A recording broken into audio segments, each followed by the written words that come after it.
Take a look at this data. Subject 19 is driving me up a wall. We had him slated for all the standard pyrokinesis stuff. The whole medication pack, all the psycho training. He checked out on all the screen tests. We've been 3 months at this, 2 billion credits deep, and it's just not working out. He's a level 4 psychic and he can't so much as light a damn match. I just don't get it. I'm out of my depth here, man. I need a hand. What have you got? It may be time for you to face a more difficult challenge. A more difficult acceptance. Perhaps the premise, the initial premise, that Subject 19 would make a viable pyrokinesis subject was incorrect. Incorrect? Onadice and Command will have my head for that. Do you realize what it takes, how long to find these subjects, the expense to train them? Not to mention the illegality that we're dipping in here. We are in dark territory. I'm going to need a better option. Sometimes you must accept that there is no other option, that your initial premise was incorrect, and therefore your conclusions and your efforts will not only be incorrect, but misguided. Can you accept this? Move on, and perhaps accept that Subject 19 will be viable for some other project.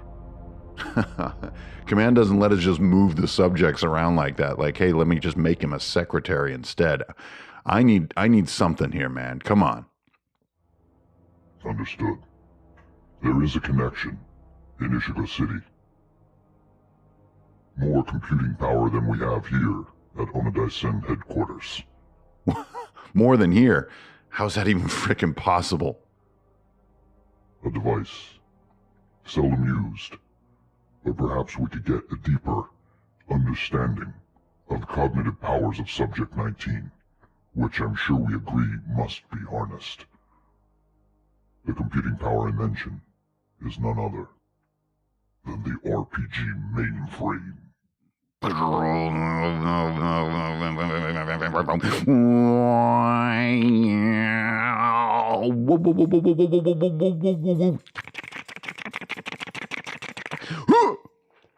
Greetings, programs. Your old buddy Ingrid Bernal here. Hank and Farnail coming at you from northern Runehammer, the great Cascades of the Grand Northwest. Yo, back once again. Well, I think we're looking at Mainframe episode 54 here. Everybody get your coffee, put on your jammies, because we're going to throw down with another Thinky Think. All right, this one is kind of gnarly. This is almost like a diary journal entry combined with a mainframe thesis. Now, as you guys know, recently, to get the podcast to hold on to its sort of intellectual guts, right? I never want the RPG mainframe to become a, hey guys, here's what I'm up to, yada dee, it's another week, hey, hi.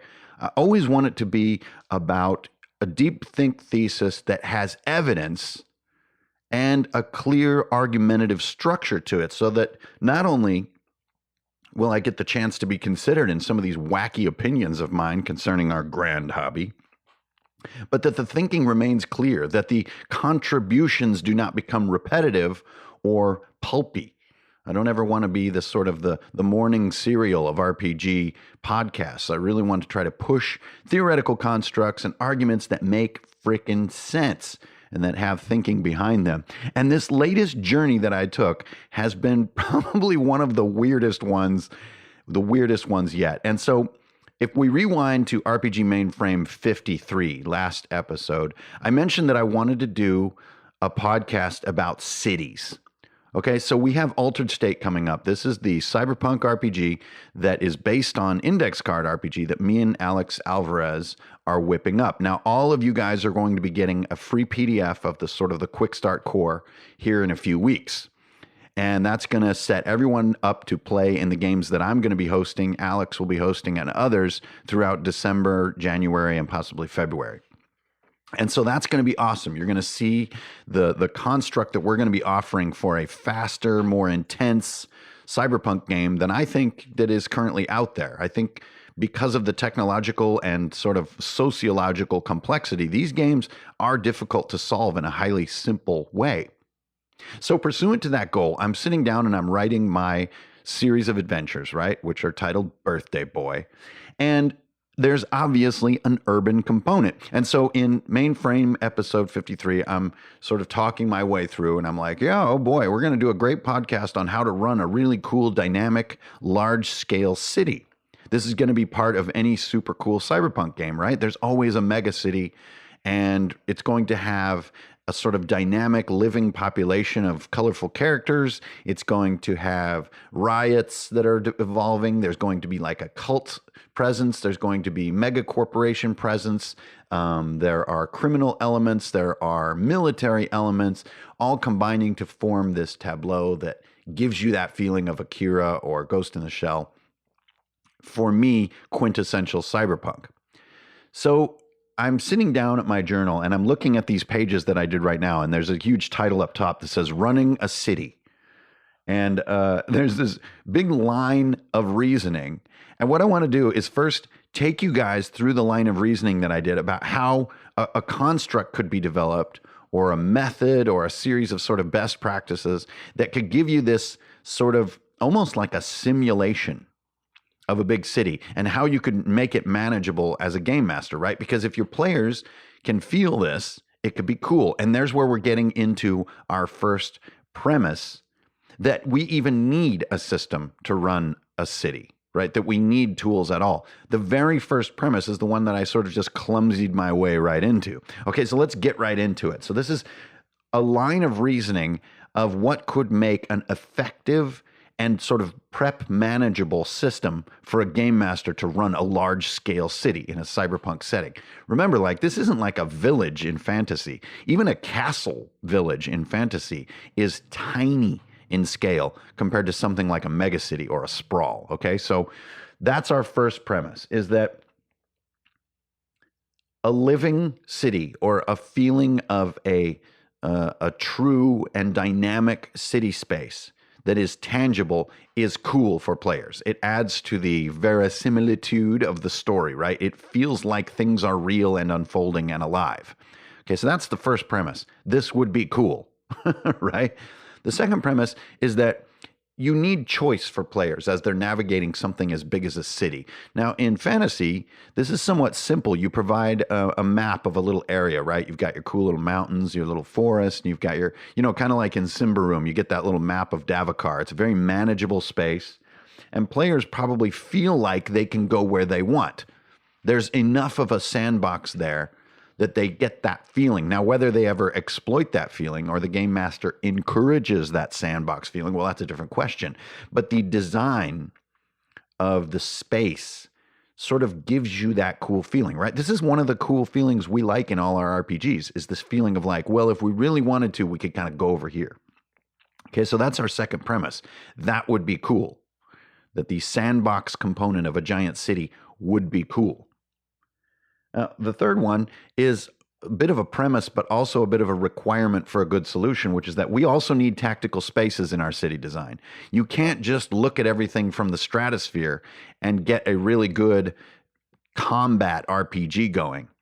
And what I mean by stratosphere is quite literal, like high altitude view of a big city, like the map that I did in Vigilante City, is cool for roleplay and for a sense of the overall scene and sort of tone.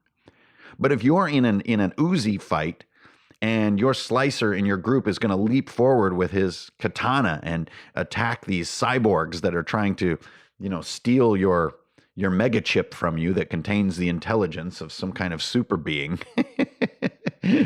If you're doing that encounter, you don't want to be watching that action unfold from the stratosphere. You want to be at street level. And so whatever we're going to come up with for our sort of solution on this city, it's going to need to have tactical spaces.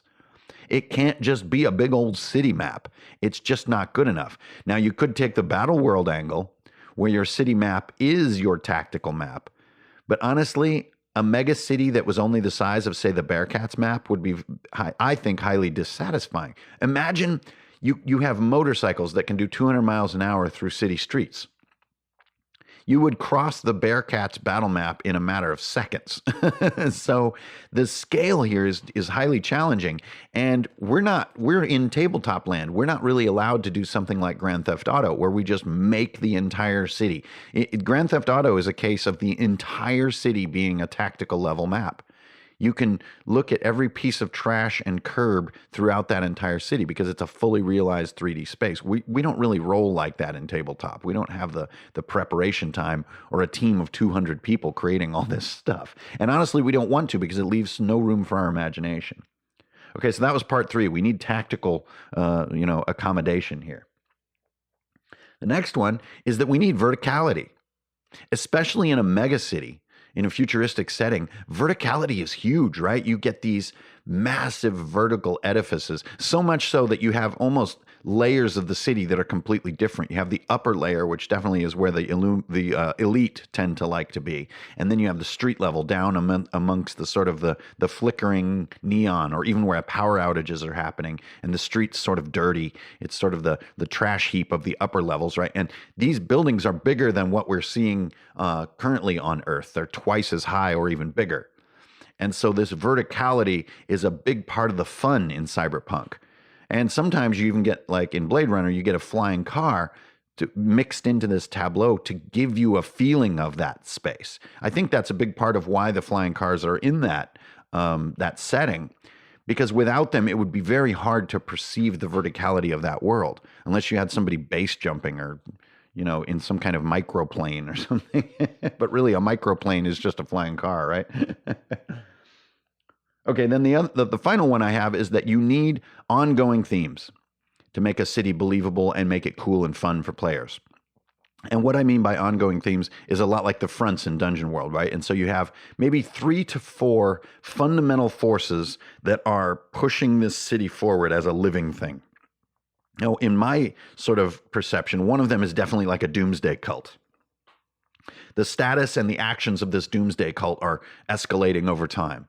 Then you have a criminal element, which you could summarize maybe into something like a gang or an organization, almost like a kingpin type, model. And this is also escalating, and they're pushing their claim on the city, if you will. And this changes over time to make it feel real. Then you have something like a paramilitary presence, which is basically trying to stop the rioters and trying to control the city, and maybe is being bought out by high-end corporate elements, which could be your 4th one, right? And so these ongoing themes change over time and make this city feel alive. Whew. So already, between the scale of this place, the complexity, the dynamism of what's happening here, the sociological dynamics, I'm feeling like, good God, what am I doing? But I'm a man of science. I believe in argumentative thinking that is thorough and rational. And so I can't just be like, yeah, and back out here. My premises are in front of me. And so now what I need to do is sort of try to move to some kind of thesis, which is going to be our toolkit or our method. And I also have a couple of sort of, I don't know if you'd call them premises, but they're sort of caveats or notes that I have down. And I have 2 of them, which is a sort of a problem, which is too many details is not realistic for me to prep a game, and too few details feels sort of flimsy to players. That's something I have to answer to. My solution needs to answer to that, and my solution also needs to answer to scale feeling cumbersome. The scale of a megacity is so intensely incomprehensible that somehow my solution needs to be more elegant than that. Think about if any of you out there have ever lived in a very large city, you know that you see, even living there for years, you see like 5% of the city. The scale of modern cities, especially the biggest ones in the world, is so incomprehensible that even after years of exploring and meeting people and going places and having fun, you see a tiny little slice of what the full city really is. Unless you're like maybe a police officer or something, where you're just constantly, driving around and sort of, grid canvassing the city as a career. You're only going to see a small portion of it. So scale can be cumbersome. Okay, so then I go into my, what seemed like a solution. This is sort of seemed like my thesis for all of these challenges, as I'm trying to consider how to get my brain around and convey the coolness of my city in my Altered State game. In this case, the main city is called Shinru, and really its location is kind of ambiguous as far as the Earth map goes, and I kind of like it that way. I'm not sure if it's in Japan or, like Northern California or the New York area, or I have actually no idea where Shinru really is, and I kind of like it that way. I like that to be flexible. Shinru is a colossal city with, maybe 30 million inhabitants or more. So I come into my thesis, and here's the tool set that I proposed to myself, right? I'm thinking through this problem. The first one is establishing anchors. Anchors to me are a concept that really sort of exploits the index card RPG mindset, and an anchor in a city is a relevant location. So if you think about Blade Runner for a second, you have his apartment building, you have the sort of toy master's shop, and you have maybe the police station, that big tower, and then you have Tyrell Corp.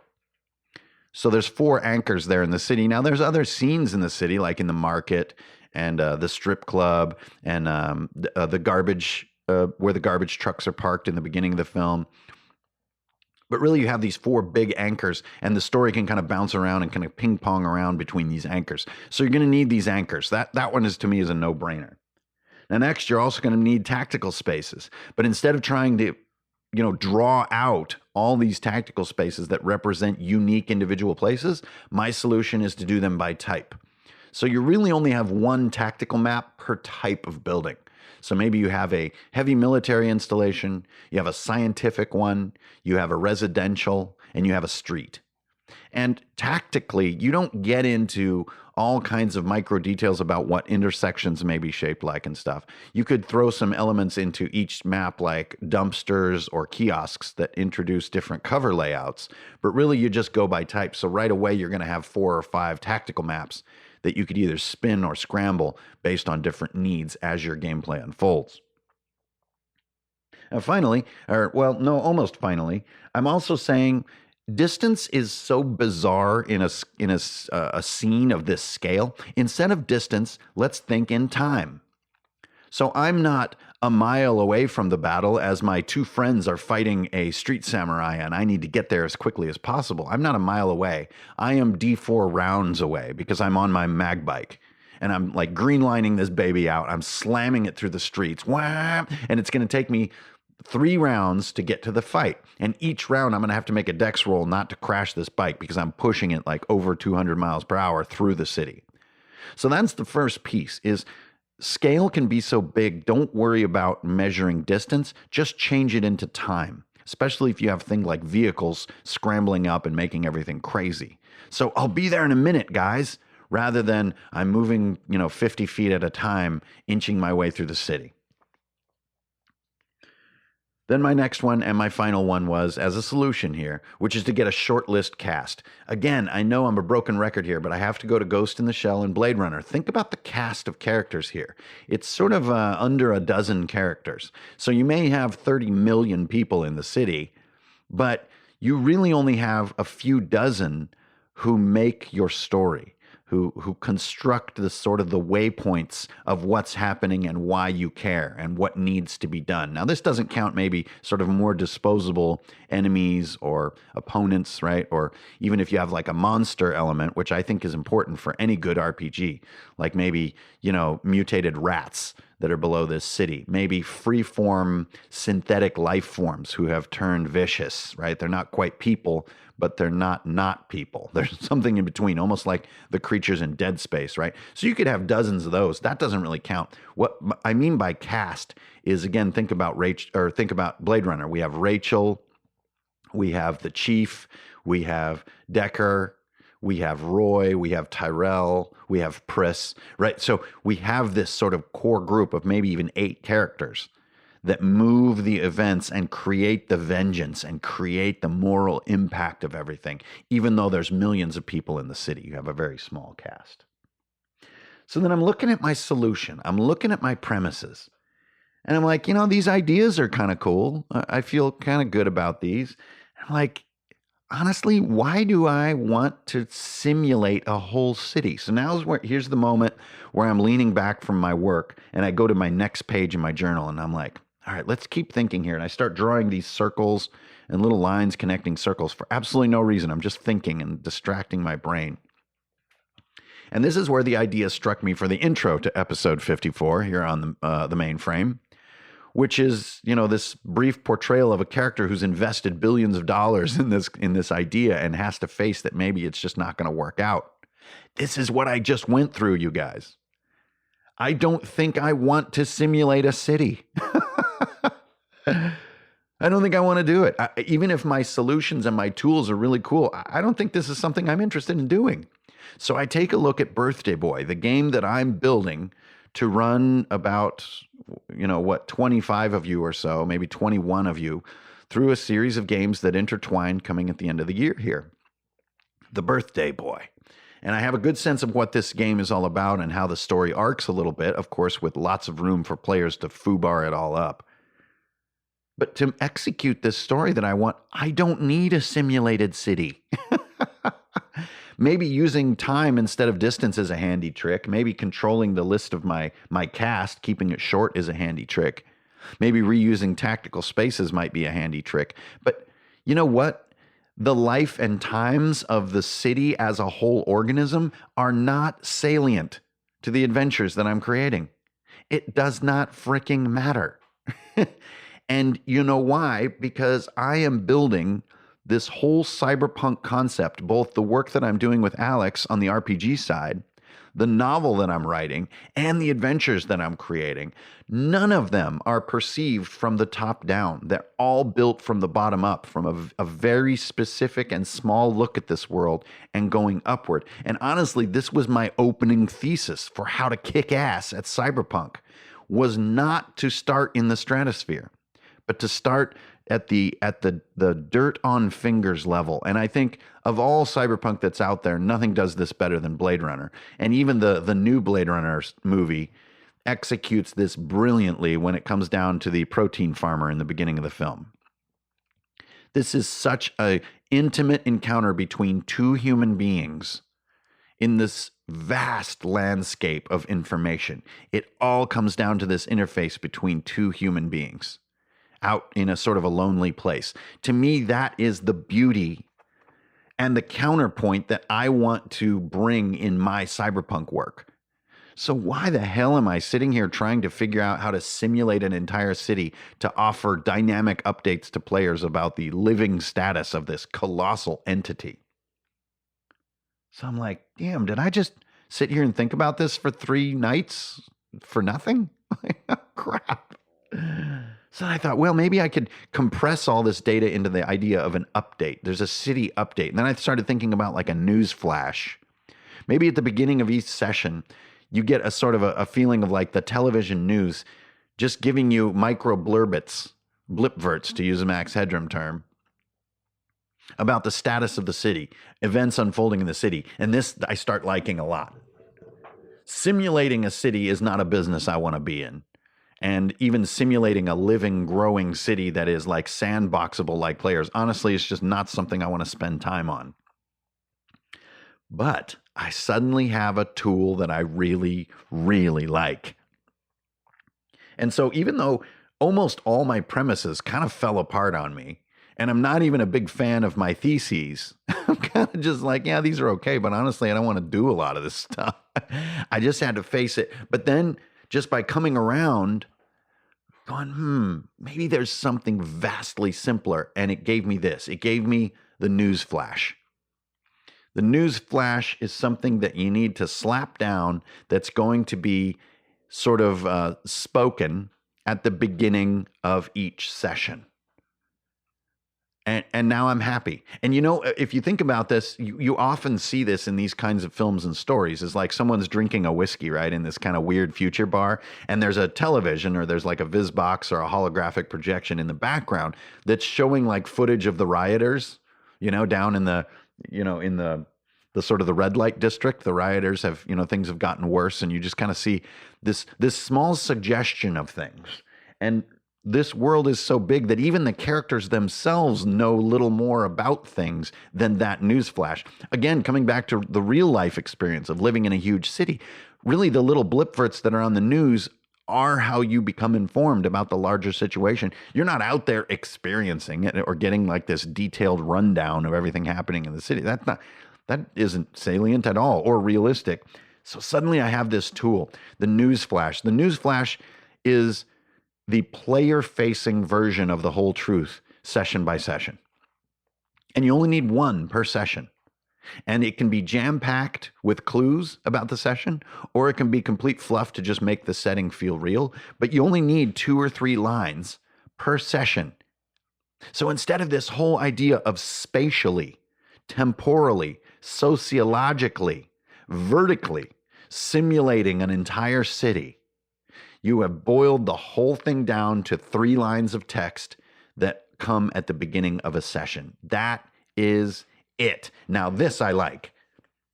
You guys know me. I really like to boil a whole bag of rice down to 1 little cup of tasty nuggets, right? My chimkin nuggers. I don't want a whole bag of chimkin. I want 1 nugger.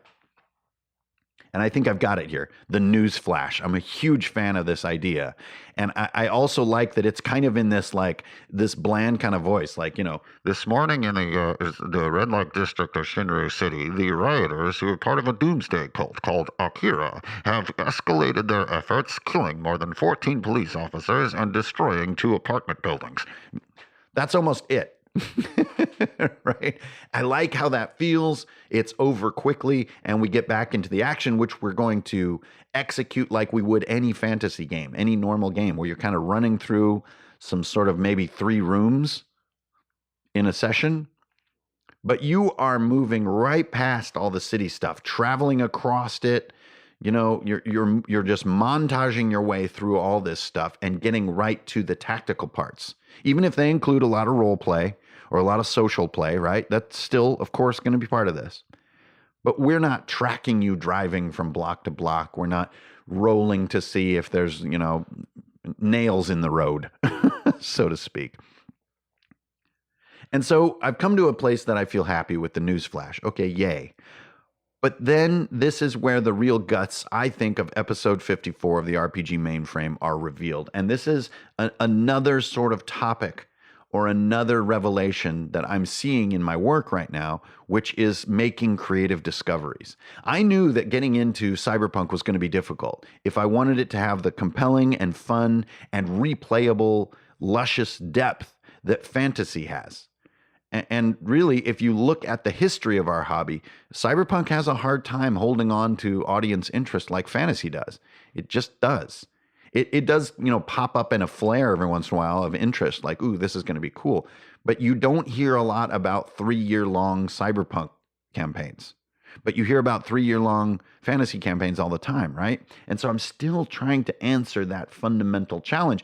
And to me, here a moment happens that applies to everything we do, whether it's crafting popsicle stick terrain or painting miniatures, drawing maps, coming up with your next story twist, or even just creating a character. It's the feeling and methodology and also muscle work of making creative discoveries. Now, there's, to me, really a very different kind of work when you're making creative discoveries as opposed to doing creative output. Like a lot of the times when we're being creative, it's because we're going to reveal this creativity to an audience, right? We've got our thing, we made our thing, it's creative, it's interesting and innovative, and we're going to show it to whatever that audience may be, whether it's 2 people or 2,000 people. And, ooh, great, I did it. I am creative. This feels great. Okay, that's one type. Then way over here, far less talked about, but to me, in some ways more important and more challenging, is this discovery making when you're being creative. And this is where you don't know what the outcome's going to be. And often it's not what you thought it was going to be. And facing that and wadding up your piece of paper, right, and tossing it in the garbage, but then learning and going again and getting closer to something, you don't even know what, that's creative discovery making. And so I've added one more tool to my creative toolbox, and it isn't just the realization that, ooh, man, it's like when you get a really gnarly workout in the gym and the next day you get that wonderful mechanical feeling of soreness.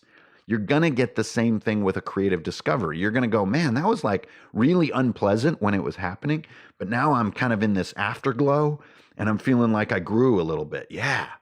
You're going to feel that when you make honest creative discoveries with yourself. And so the tool that I've added to my box is disposable work. It's when you walk into a challenge or a project or a design or whatever, and you know that what you're going to do for the next 20 minutes or the next 2 days is all disposable. None of it's going to face whatever the audience is that you're being creative for. It's all going right in the garbage. And it's just like my old saying, if you want to learn karate, you got to punch the air. And that's what you're going to be doing here with disposable work. You're just going to punch the air for a while. You're not accomplishing anything except developing those muscles which help you to express yourself and evaluate your self-expression. And then do it again. Express yourself and evaluate that expression again and again and again. And those repetitions develop those muscles. And so the actual physical tool that I added to my arsenal was this hilarious old machine called a Wordmaster Neo 2. I think it's what it's called, the Neo 2. This thing is pure comedy. It's an actual word processor from the 90s. You just type it in and there's an LCD screen. You can't even barely read or edit the output. It's just like you're writing it, you're going to upload it to a machine and then just toss it. But you can type extremely fast. It has no distractions. It can't run any apps. And so you get a disposable work tool. It's a tool that's actually designed for you to really not even hold on to what you're writing. So you're just typing and typing and typing because typing lets your mind crystallize what you're trying to think about. I don't know if you guys have noticed this, but if all you do is think about your problem, you tend to go in circles in your mind. But if you talk to your creative confidant or you type it out or write it down in your journal and then just draw a big X on the whole thing because you're like, this didn't pan out, it gets it out. It sort of releases it. And this is what I am calling disposable creative work. And especially in the workshop of discovery, it is an absolutely crucial tool that I keep discovering and rediscovering. And recently, these past 3 days, I got smacked upside the head with it and I'm feeling great. So that's what I'm going to keep on working with to develop Birthday Boy for the Immortals who are going to be playing at the end of this year. So really exciting for episode 54 here, the RPG Mainframe, to share with you guys this sort of journey that I just went through, because often making the podcast, it sort of predicates like that I know what I'm talking about or something like, hey guys, I have a great idea for you this week. Well, not this time. I thought I did. But then the more I looked at it, I was just like, no, I'm scribbling this out. And to me, that in itself is a good idea. All right, you guys, thank you so much for tuning into the RPG Mainframe once again. Thanks, everybody, for your ongoing support of Runehammer here on Patreon. And welcome all the new patrons. We're always getting people coming in the door. We're pushing up toward that 700 patron number, which is so exciting to me. And just look forward for lots more as I continue to sort of struggle through, for me, what is a real stretching creative exercise, which is getting ready to run some really tasty cyberpunk games that are just as fun and robust as fantasy games. That's where I'm at right now. That's the state of my business. Keep an eye out on all them social media platforms because you know I'm going to bring that heat. All right, you guys, this is old Ingrid Bernal. I'm going to get out of here. I got a lot to do. I got things to draw, I got things to write, and I got some disposable creative work to do. So it's not going to write itself, and it certainly ain't going to throw itself away. All right, I'll see you guys on the internet. This is old Ingrid signing off.